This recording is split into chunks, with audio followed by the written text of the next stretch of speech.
So we're out here near Trumansburg, New York, and just got done talking to Sandy Reynolds over there at 3400, and she is the daughter of Viola Smith, and she pointed out to me that if I go into that section of trees over there, it's the old Bethel Cemetery. And I found out about the Bethel Cemetery reading a write-up from Georgianna Stevenson, whose husband Jim Stevenson used to live on a farm over on Pine Ridge Road, and that farm had been bought, they bought it from a descendant of Peter Smith, who is my, I think, 5th great-grandfather. He's the son of Christian Smith, who was the son of Johannes, or John Smith. And they came to this area, and Peter was one of the first settlers in this area in late 1700s, around early 1800s, and both Peter and his dad, Christian, should be over in yonder cemetery. So we're gonna go check it out.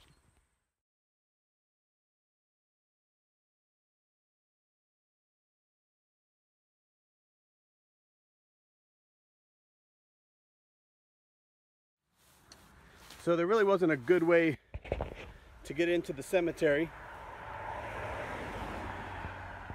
You can see here from the top of the hill, kind of a steep drop off, so you have to walk a little bit to the bottom of the hill and just go for it and jump into the cemetery.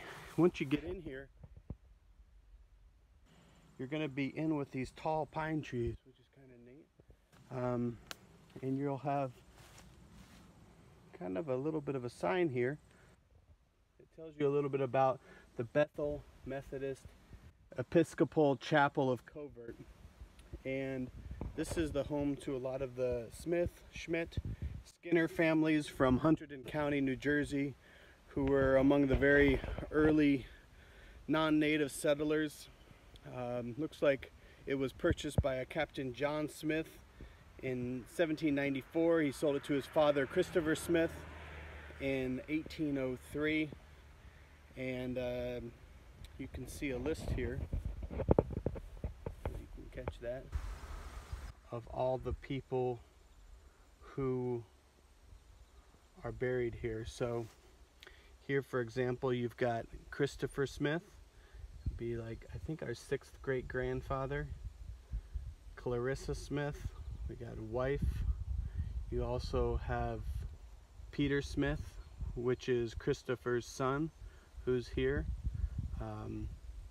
And then some other names that we find in my Smith family tree, like the Hortons, are also here as well.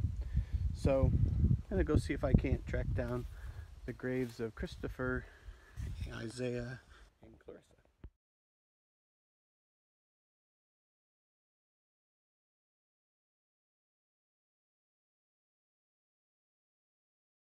So that was pretty easy.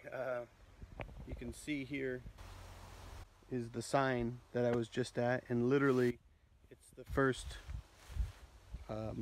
marker behind me here is the gravestone. You can see here, if we get up close, it says, in memory of Christopher Smith, who died November 20th, looks like 1834, aged 82 years old. If you look close, you'll see some engravings here. It's very faint, kind of some spider web coming from there. Tough to see exactly what you had here, but it looks like a vase with a cross pattern on the top, kind of a curly Q on the there. It's tough to see what is inscribed there.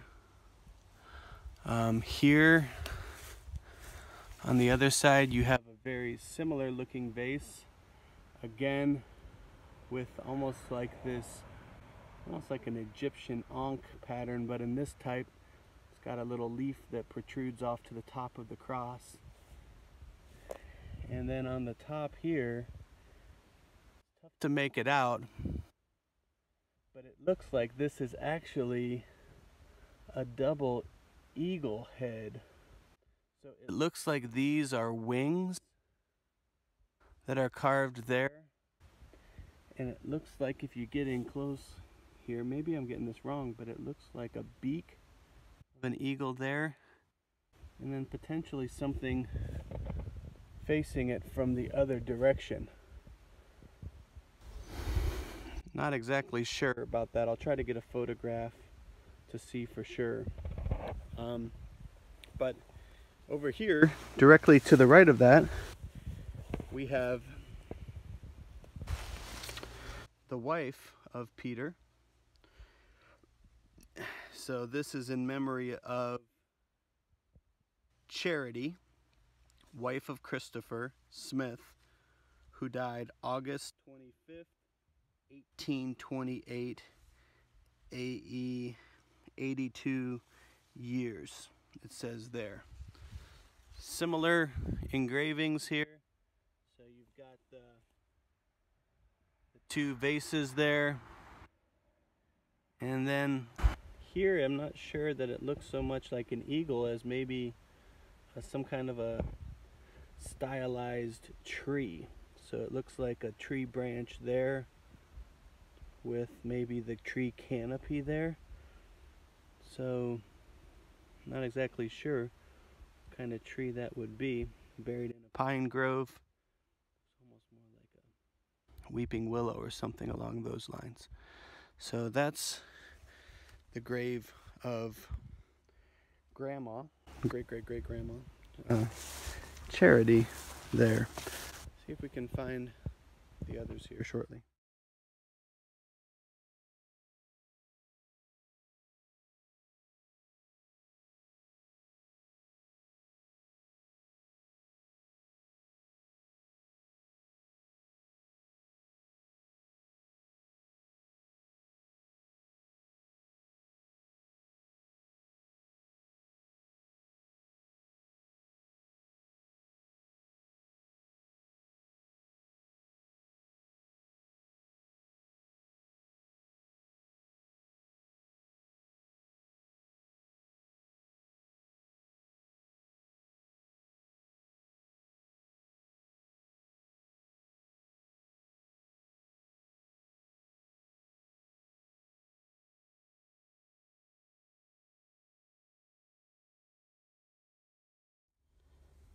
So out of curiosity, I had to come back and do kind of a ink rubbing of Christopher's grave, and this is what it looks like. I took it straight from there. It's just weird because you would expect with their involvement in the church and things like that that they would have some Christian iconography, but this appears to be, looks like a tree. The trunk raising out, two branches kind of falling down. I said almost like in a weeping willow fashion. So I don't know, not quite sure what to make of the iconography in this graveyard. A little different than you would normally find.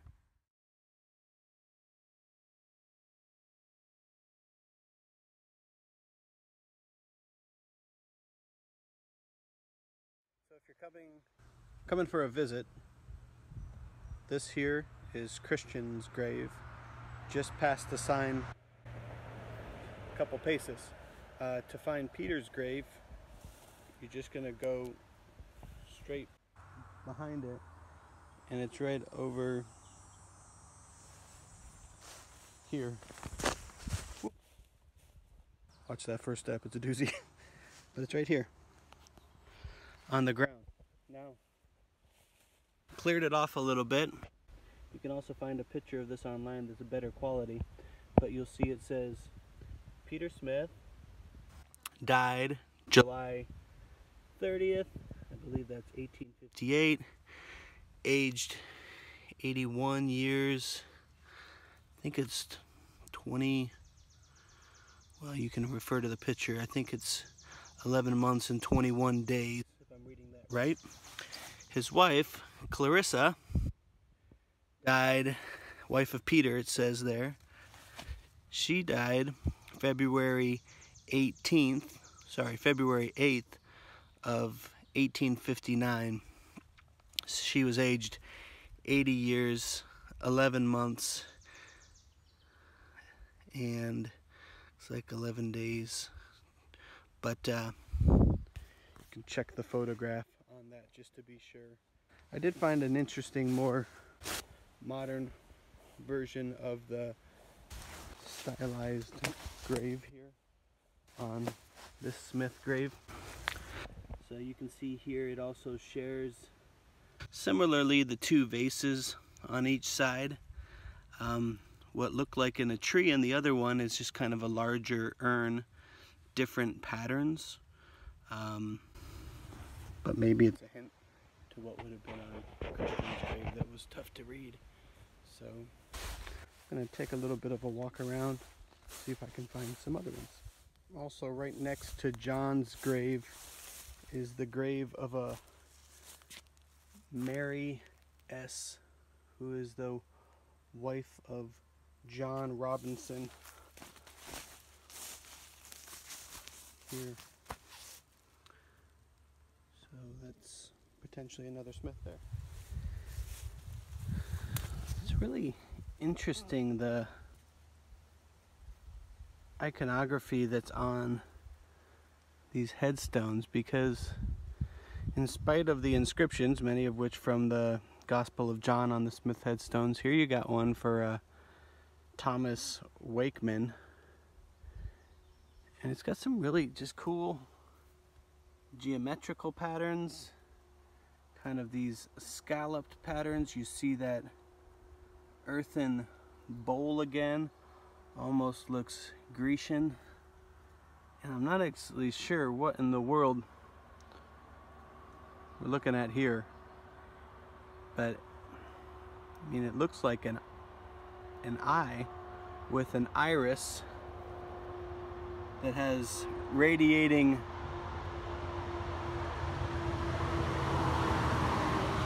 patterns from the middle. So I'm not exactly sure what was being represented on that grave.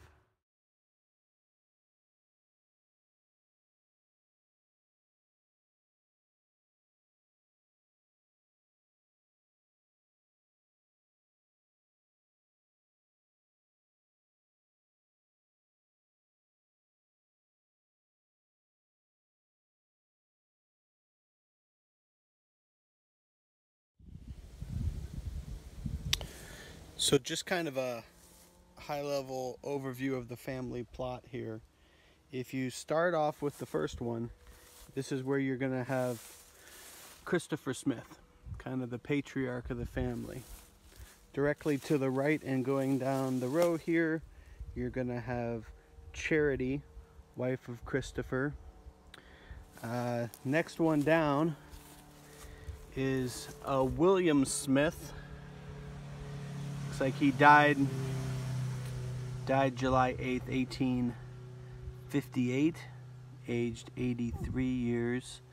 I know that Peter had a son named William, but I'm not sure that this is the same William. So right next to that, this one's a little tougher to read. It says, in the memory of Elizabeth, that looks like, wife of potentially a William Smith, who died, and I really can't see there exactly the age, so. And then to the right of that, we have Ellen, wife of William Smith, who died July 28th, looks like 1850, aged, oh my gosh, it's a tough one to read, maybe not 90 something, I'm not sure exactly what that is. So Then you have a gap here. Skips over into the next one. Where's where you have James Smith.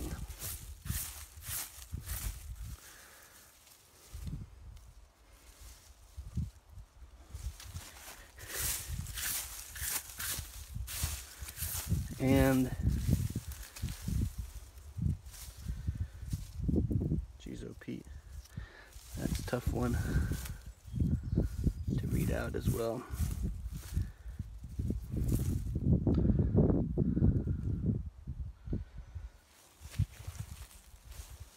Followed by Sarah M., wife of James Smith, who died September, man, that looks like 1874.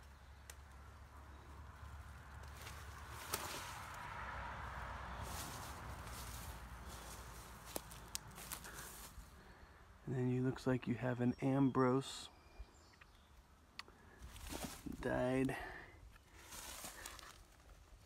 1827 maybe? February 12th. Actually, February 12th, 1853 look like when Ambrose died. Now you start to get into the Skinners, who married with the Smiths a lot. Got the Mr. Joseph Skinner, died 1836. And there was an E.B. Smith, whose name is attached to the bottom as well. More Skinners, wife of Joseph, which last name, first name, Irenaeus, I'm not sure what that one is. And you have Carolyn, daughter of Joseph and Frances Skinner.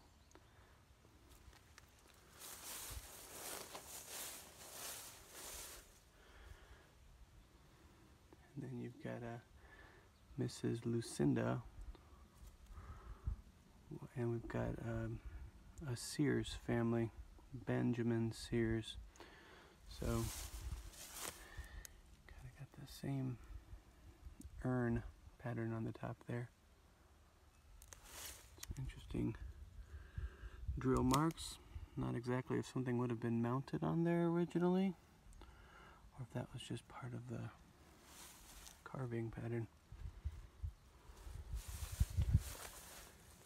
So it keeps going. I mean, you've got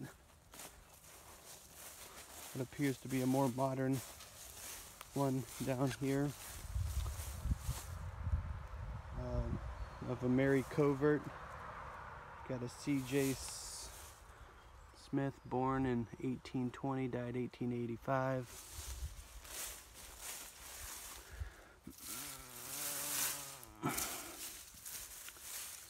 Susan L. A lot of these are, you've got maybe a child here, LCJ. It says here that Willett was the name of this person here, son of Christopher, and man, it's tough to see that.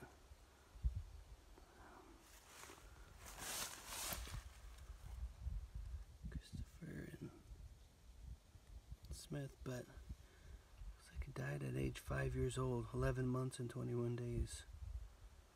So it looks like a baby here.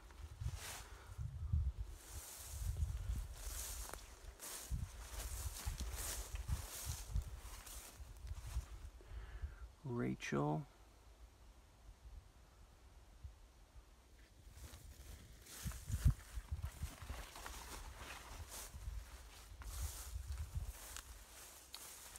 Matilda.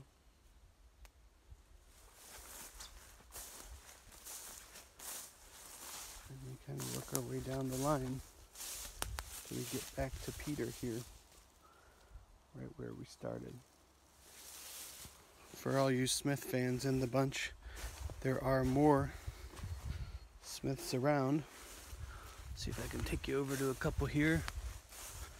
I saw on the way in here, there was, as I mentioned, got Isaiah Smith. Looks like some descendants are still coming here to pay tribute. Looks like Isaiah was a War of 1812 veteran. You can see here he was a general. This is his wife Annis, and daughter of Abner and Mary Tremin, potentially. Died 11 of January 1860 at 67 years old. So some additional Smiths in the family line there. Well, that's it. Didn't have a ton of time here at the Smith Cemetery, but it was cool to kind of be back here and know that 200 years ago all your family was gathered around here, kind of celebrating the lives of your great-great-great-grandfather. And I don't know how long this pine grove has been here, but it's a very silent and quiet place, very peaceful. So if you had to, your eternal resting place somewhere right here in the Interlaken area, beautiful farm ground all around, Seneca Lake nearby, pretty good place to do it. So it's cool. If you ever had a chance to come here and check it out, you're kind of in the family tree, you just like history, it's a cool little place. Thanks for joining me.